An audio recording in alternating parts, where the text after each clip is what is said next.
Ito ulit at may bago tayong susukatan. For quotation pa lang to. Hindi pa to sigurado kung sa atin mapupunta. Pero ipapakita ko sa inyo kung paano natin to ika-cutting list. Tile span yung gagamitin dito. 0.5. Medyo komplikado yung disenyo nito. Kasi marami siyang nakaagwas na portion. Kaya't susubukan natin na i-cutting list to at ipapakita ko na rin sa inyo kung paano ko gagawin. So unang-una po dapat makuha nyo yung mga sukat nya.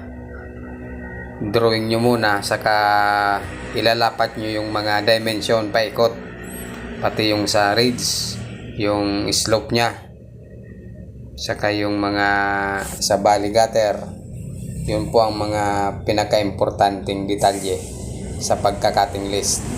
Ngayon pag nakuha nyo yan lahat, pwede nyo nang gawin yung pagka-cutting list nya. Doon po sa pagka-cutting list, doon natin makukuha yung mga sukat ng panel, yung kung ilang piraso yung mga bended. So madidetermine natin kung magkano yung magagasto kapag nabigyan na natin ng tamang presyohan. Ito po yung pinaka-proseso niya sa pagbibigay ng estimate at quotation doon sa may-ari. Okay? So sundan nyo lang po yung gagawin nating pagka-cutting list. Ito na po yung sinukat natin. May kanya-kanyang dimension yan. So ililipat lang natin dito ng naka-scale para makuha natin yung tamang sukat sa pag-estimate. Okay? So ito na po yung cutting list. Yung mga sukat nito, yun lang po yung susundan nyo. So itong 3 meters, dito po yan. Trace natin para maliwanag.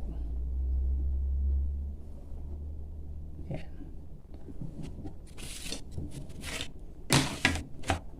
Ito yung sa valley gutter.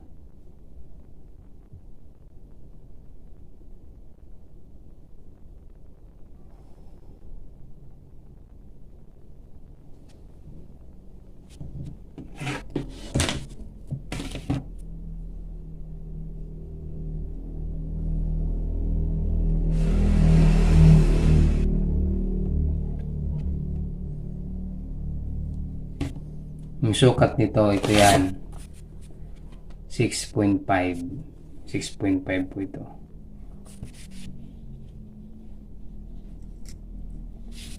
Ito yung sa kabila, 595. Medyo irregular po ito dito parte.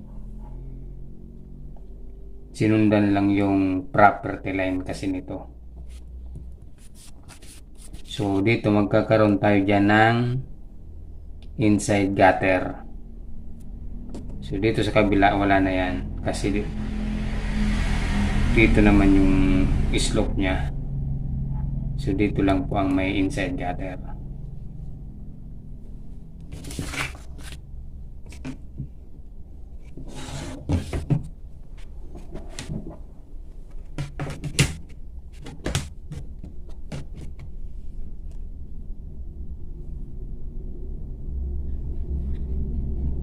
Yan yung mga panel, yung 1 meter na effective coverage ng tile roof.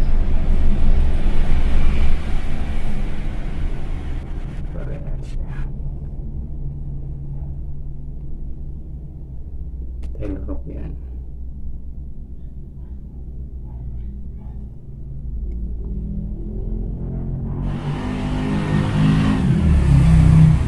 Maganda sana to kung sa merong AutoCAD, yung application na AutoCAD, kaso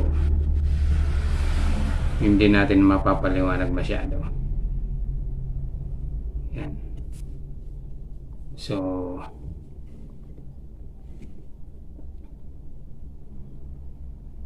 ito pong distansya na to, yan po yung effective coverage ng tile. 1 meter yan.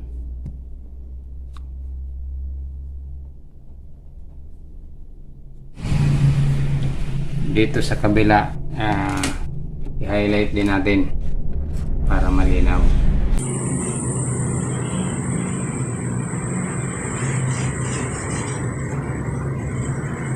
Lahat po yan na guhit na yan, naka 1 meter po yan yung distansya niya. Yan po yung effective coverage ng tile span na roofing. So dyan po kayo magbabase. Pero kung minsan po merong tile span, yung coverage niya ay kulang sa 1 meter. Kaya palagi yung titignan yung specification doon sa brochure kung ano yung effective coverage. Kasi pag sa actual, iba yung latag niya. Kakapusing kayo pag 1 meter ang ginamit nyo. Halimbawa, merong 0.98 sa actual po, malaki yung diferensya niyan. Baka kapusing kayo ng yero. Pagka kasi nagkamali kayo dyan, kahit isa o dalawang piraso na kumulang, dyan kayo malulugi. Kasi di ba dapat yung delivery ay isahan lang. So kung meron kayong kulang, mababawasan yung kita nyo. Kasi magcha-charge uli kayo sa delivery. So dapat dito pa lang sa cutting list, ayusin nyo na. Siguraduhin nyo na tama yung materialis na bibilhin nyo para hindi na kayo madudoble sa pagpapadeliver. Lalo na kung ganitong disenyo ng bubong yung nakuha nyong project. So kung kailangan i-double check nyo, triple check, gawin nyo. Kasi mahirap nang kumapos yung yero.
So ayan, tapos na po yung cutting list natin. So ito yung sinukat natin. Tapos ito yung ginawa nating cutting list. So itong portion na to, naka firewall yan. Full capping yung gagamitin dyan. At dito sa kabila, merong inside gutter to. Kasi pabulusok yung tubig dito. So dito wala, capping lang yung wall capping. So from this, kukunin na natin yung mga panel, yung mga haba ng panel, tsaka yung mga accessories, yung text screw, tsaka rivets. So ang required natin,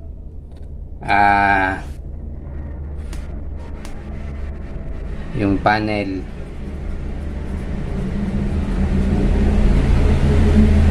tapos sa bended,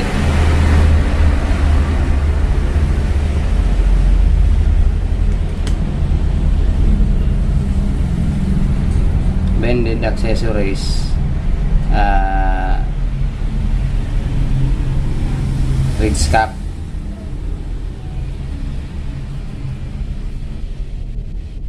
Rinse cap flashing. Kung meron yan sa ilalim yung rinse flashing, rinse cap lang po yung o-orderin. Pero pag isahan lang, rinse cap flashing. Kung doble, rinse cap saka rinse flashing. So dito, itong portion na to, yan, saka dito bali gutter.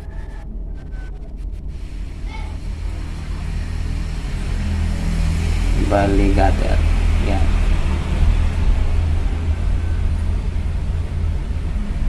Tapos sa hardware accessories,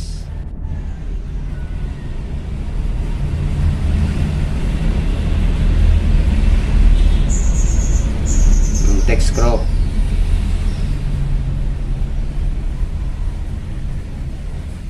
blind rivets,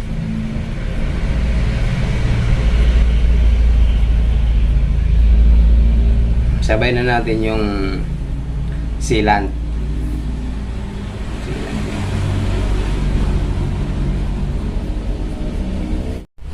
Kung meron pang additional item, idagdag na lang natin sa presyo, kagaya nung insulation.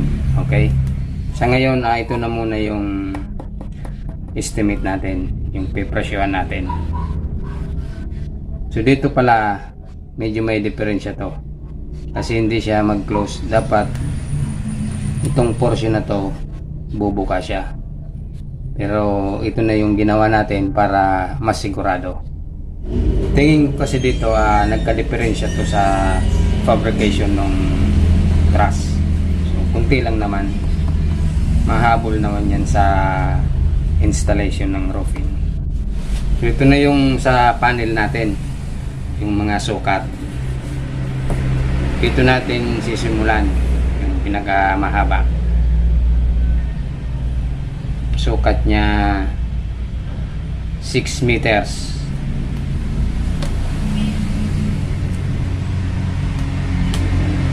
One piece na 6 meters.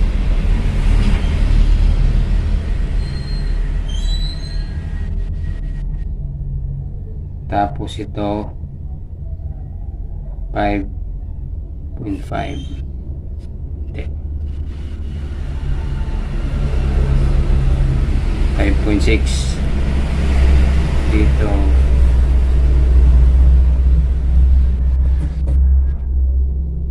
Galing dito pupunta dyan, one piece na 4.6 meters. So galing naman dito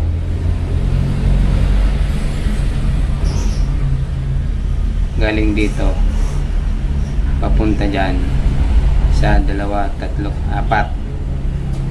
5. So 5 piraso na 4.5. 4.45 to, ginawa nating 4.5. Yan.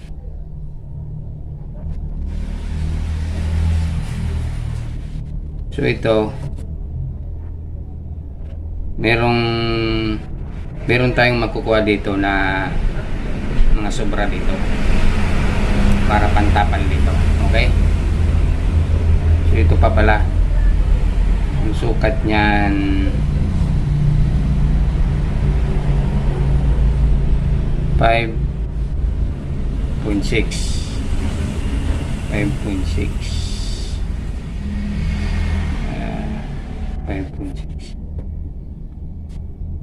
5.6 pala to. Dalawa tong 5.6. So ito 5.6, tapos ito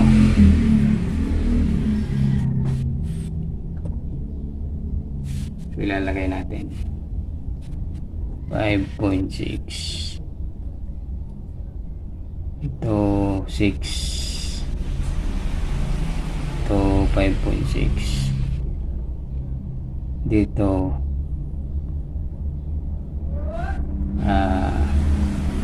4.5. Ang susunod galing dito hanggang dyan 4.2.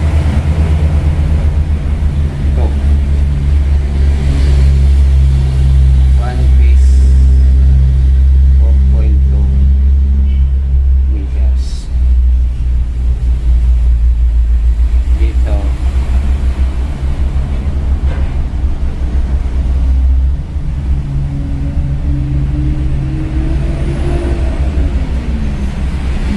2.1.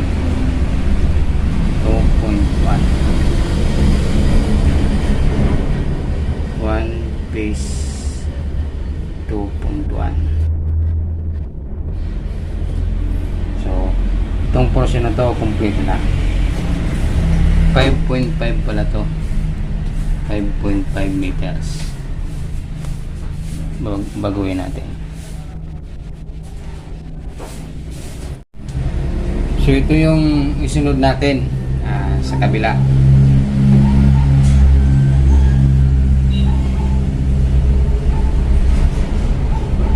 Bali tatlo siya. Tatlong 495. 495 yung haba nito eh. So 3 pieces na 495 meters. Yung sunod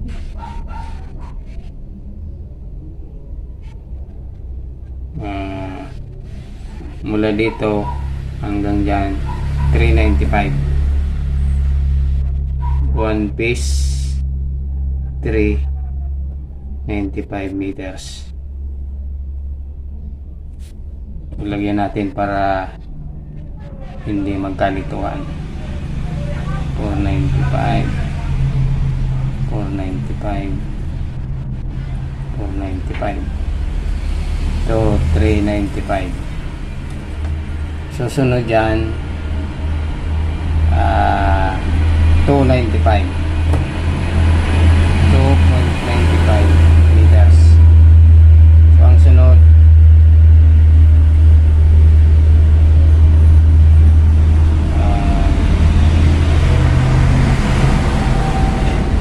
180 na lang to. 1.80 meters. So ilagay natin dito 1 piece 2.95.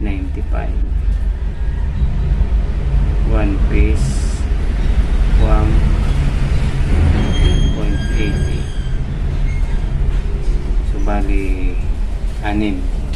1, 2, 3, 4, 5, 6. So ito isasama na natin para sigurado hindi kasi kaya to ng yung mga pinutol dito. So ang sukat niyan yan 2.7 meters. 1 piece 2.7.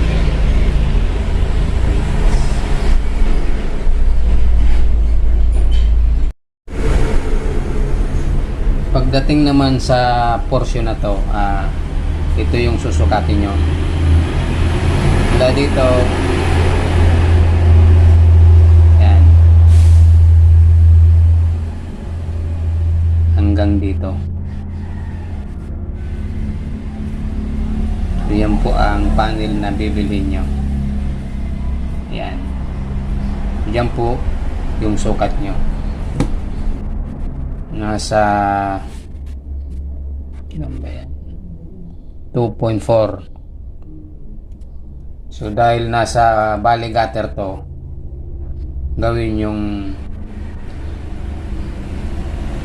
3 meters para sigurado kayo Kasi kung minsan nagkakadiferensya yan dito, hindi sumasakto yung mga module niya.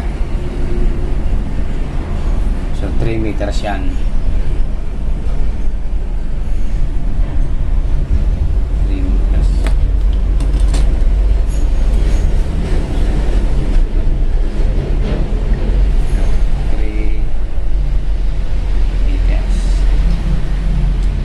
Sunod,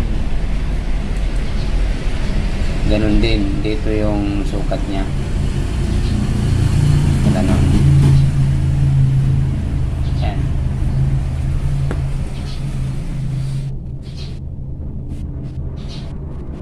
Ganun din 2.4, gagawin natin 3 meters. Susunod, so lahat na yan 3 meters. So maliban dito, ito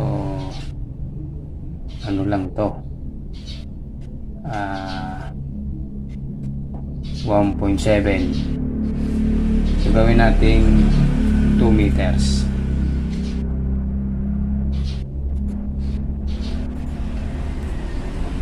Yung gagamitin dito, 3 piraso na 3 meters, tsaka 1 piece na 2 meters.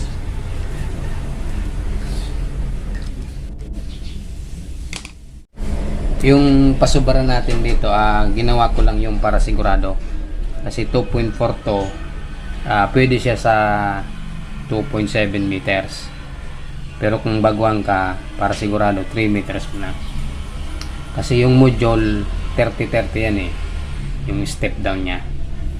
So sigurado ka na doon sa 3 meters, pero ako isang module lang yung pasubra ko.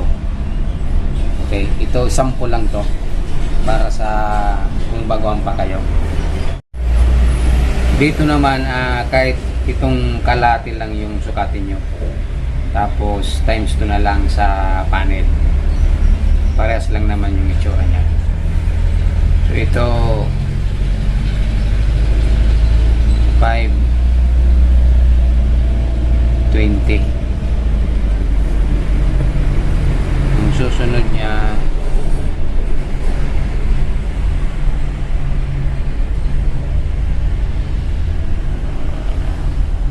490.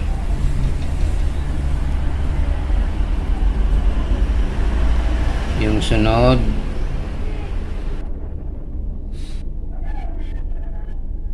380.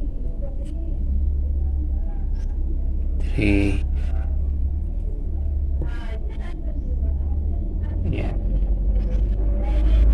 Di 370 pala. 370. Tapos 250.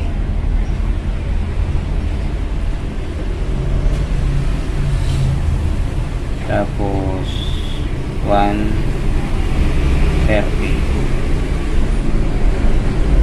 So ito, 1, 2, 3, 4, 5. Bali 10 piraso yan. 10 pieces yan. So lalagay nyo dalawang 2 pieces 520, 2 pieces 4.9,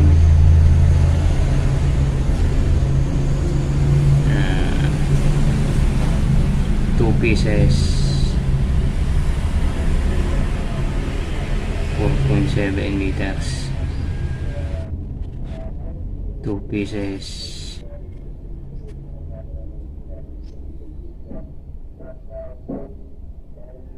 2.5. Ito 3.7 lang pala to. Tapos dalawang 1.3. So yung panel dito parehas po dito. Ngayon yung susunod dito, sundan nyo na lang po yung kung paano ginawa dito kasi haba yung oras natin. Okay, pero ipapakita ko kung ano yung mga sukat dito.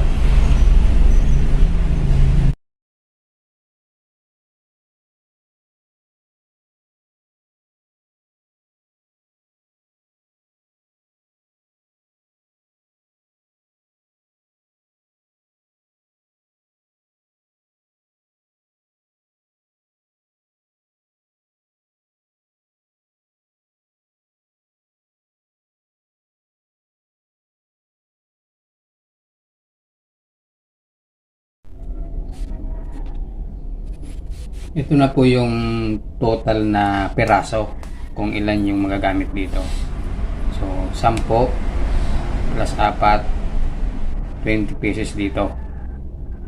Dito 10, 30 plus 10, 40 plus ito 4 dito,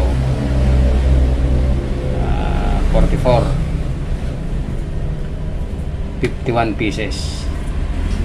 10, 20, 30, 40, 51 pieces lahat. 51 pieces. Ngayon yung linear meters niyan, i-add nyo na lang to yung mga sukat para makuha mo yung linear meters. So sa pagkuha ng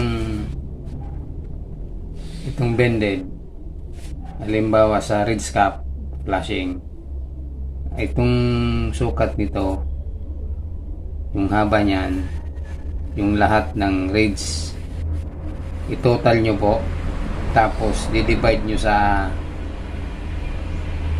effective length nung bended accessories. Sa 8 feet yung effective length nya nasa 2.34. Yan po ang divisor. Kung ilan yung total nyan, divide nyo sa 2.34. Ang sagot nyan yung piraso. So ganun din dito sa bali gutter. Dalawa lang naman yung bended nya kasi concrete gutter to eh. Hindi tatlo kasi dito may capping tsaka inside gutter pala. Bali 4. Inside gutter, full capping, ridge cap flashing tsaka bali gutter. So ito na po yung summary nung gagamitin na materials. Yung total nya 180.35 linear meters. Ito po yung 51 pieces na panel. Sa bended 19 pieces ridge cap flashing, 5 wall cap flashing, 5 bali gutter, 3 inside gutter. So sa hardware 1.5 na piraso na Texcroft 12x65 yung distress. Tapos 2 box na blind rivets, 4 na tube nung sealant. So yan lang po yung gagamitin. Kung may additional, idagdag nyo na lang sa presyohan. So kung magpe-presyo kayo, lapatan nyo na lang yan kung doon sa estimate nyo. Okay, so yan lang po yung vlog natin at napakahaba na ng oras natin. Salamat po.